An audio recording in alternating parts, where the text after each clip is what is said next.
Hi అండి అందరికీ good morning, happy Sunday. ఏం చేస్తున్నారు? సండే స్పెషల్స్ ఏంటి ఇంట్లో?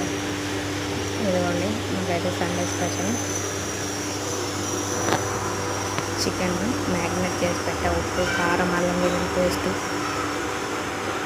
వేసి, ఉప్పు, కారం, పసుపు, అల్లం వెల్లుల్లి పేస్ట్ వేసి మ్యారినేట్ చేసి పెట్టాను. ఇవి చేపలు అస్సలు ఇంతవరకు ఫ్రై అయితే ట్రై చేశా, కానీ అంతగా కుదరలేదు. చేపలు తలకాయ అంటే ఎంతమందికి ఇష్టమో కామెంట్ చేయండి. నేనైతే పక్కన తీసి పెట్టా, ఓన్లీ ఫ్రై కానీ. దీంట్లో నిమ్మకాయ, ఉప్పు, కారం, లైట్గా పసుపు వేసి గరం మసాలా వేసి ఇట్లా మ్యారినేట్ చేసి పెట్టానండి. అంటే అల్లం వెల్లుల్లి పేస్ట్ వేస్తే కింద అతుక్కుంటుంది అని మొన్న మా పెద్దమ్మ చెప్పింది, అందుకని ఇలా చేశాను. మటన్ ఉడికింది.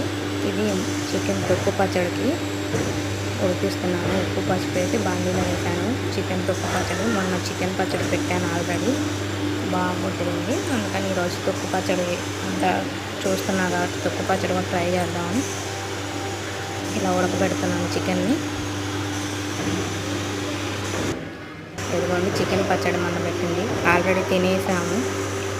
ఇది ఏముంది గ్రేవీ అంతా బాగుంది.